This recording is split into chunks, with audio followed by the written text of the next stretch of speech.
Bakit nga ba sinabi ng analyst na si Ginong Arthur na malapit na raw ang malaking leg up na XRP? Yan mga ka-crypto, may analyst na nagbigay po ng kanyang malakas na opinyon tungkol kay XRP. At siya po ay walang iba kundi si Ginong Arthur.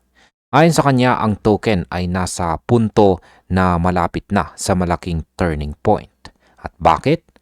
Dahil sa aktibong ecosystem, ang institutional access kay XRP or sa XRP Prime at saka macro economic conditions ay pabor po sa asset.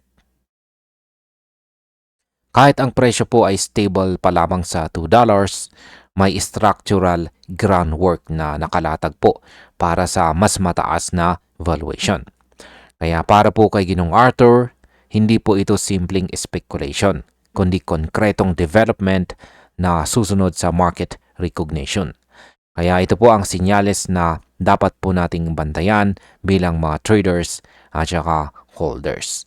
Kaya yan po ang siyang ating pag-uusapan sa video na ito. At ang ating sunod na katanungan ay ano nga ba ang papel ng Ripple Prime sa institutional adoption? Isa pong malaking bahagi ng thesis dito ni Ginong Arthur ay ang launching ng Ripple Prime para sa US institutions. Ang platform na ito ay nagbibigay po ng direct access sa liquidity at infrastructure para sa large-scale financial operations.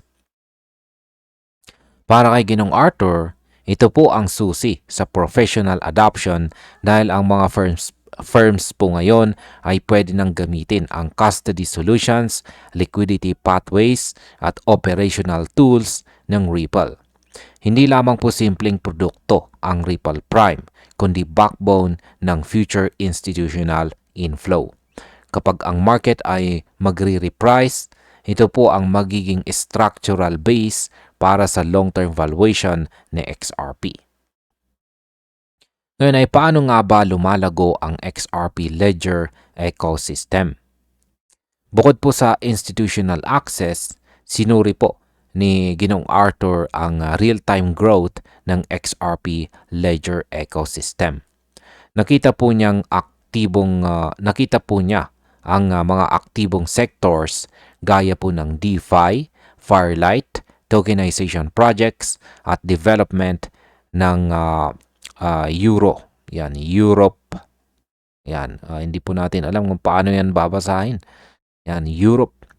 Ang ecosystem po ay lumalawak sa actual na on-chain activity at hindi po speculation lamang. Kahit na ang presyo po ni XRP ay naglalaro pa lamang sa $2.10 hanggang $2.20, malinaw po na hindi pa nasusukat ng market ang full impact ng mga developments.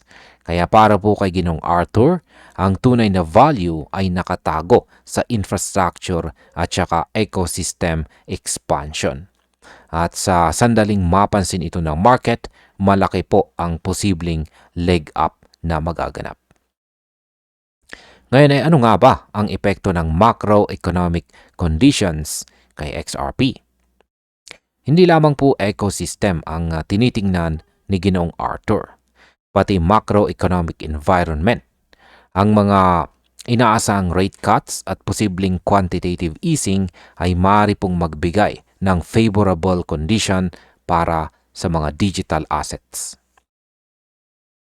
Bukod dito, ang ETF performance ay patuloy po na nagpapakita ng institutional demand. Ito ay nagpapakita ng asset class ay hindi lang retail hype, kundi supported po ng structured products. Kapag pinagsama po ang macro support at saka ecosystem growth, mas malaki ang posibilidad na mapansin ng market ang undervaluation ng XRP. Para po sa analyst, ito po ang timing para sa susunod na market adjustment. Ngayon ay ano naman ang reaksyon ng community sa analysis ni Ginong Arthur? Ang commentary po ni Ginong Arthur ay nagdulot ng mixed reaction. Si BD in the House sa X ay sumang-ayon sa analyst at sinabi na halos lahat ng kinakailangang elements ay nandyan na. Yan ang regulatory clarity, institutional partnerships, cross-border deployments at recognition ni XRP ay hindi security. Samantalang si AdCube 5542 ay skeptical naman at nag-point out na may mga claim na ginawa na dati ngunit walang price movement. Sa kabila po nito, nanatili si Ginong Arthur sa kanyang opinyon. Hindi po ito temporary surge, kundi broader repricing base sa infrastructure, ecosystem at saka macro conditions. Ngayon ay bakit po ba hindi simpleng pump ang susunod na galaw na XRP? Ayon po kay Ginong Arthur, ang susunod na leg up ni XRP ay hindi po quick spike, kundi sustainable market recognition. Ang kombinasyon po ng institutional tools, aktibong ecosystem, at supportive macro environment ay nagbibigay po ng foundation para sa matibay na valuation increase. Hindi tulad ng typical hype pump, dito makikita po ang disciplined adoption. Para po sa mga traders at holders, ang mensahe po rito ay malinaw. Ang long-term infrastructure at saka liquidity pipelines ang siyang magdidikta sa presyo.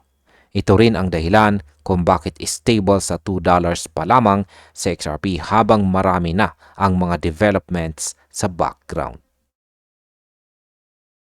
Ngayon ay paano naman po nakakaapekto ang mga ETF adoption sa future price? Ang isa po sa mga pinaka-importanting factors ay ang ETF adoption. Ang institutional products na ito ay nagbibigay po ng regulated entry points kay XRP at nagdadala ng malalaking capital inflows. Sa analytics po ni Ginong Arthur, ang mga ETF ay nagpapakita na may active demand sa asset class na hindi puro retail. Ang apat po na spot ETF ay ang Canary Capital, Bitwise, Grayscale at saka Franklin Templeton, kung saan ay patuloy po silang nagtutulak ng liquidity sa market. Ito po ay nagpapahiwatig na kapag ang market ay nag-a-adjust, mas mataas po ang potensyal na mag-reflect ang tunay na value ng XRP sa price charts. At bilang panghuli ay ano naman ang aking masasabi tungkol dito? Para po sa atin bilang mga traders at hodlers, malinaw po ang takeaway dito. Ang susunod na leg up na XRP ay nakasalalay sa foundation at hindi po sa short-term hype. Ang institutional adoption, ecosystem growth, ETF performance at macroeconomic environment ay lahat nakalatag. Ang presyo ay stable pa sa $2, ngunit sa ilalim po ng maraming pwersa na nag-iipon ng lakas. Sa sandaling mapansin po ng market ang full impact nito, malaki ang posibleng surge. Kaya ang strategy ay obserbahan, magplano at tandahan na hindi po sudden spike ang driver, kundi structured market recognition. At ayun, hanggang dito na lamang po tayo sa video na ito mga ka-crypto. Maraming salamat sa panonood.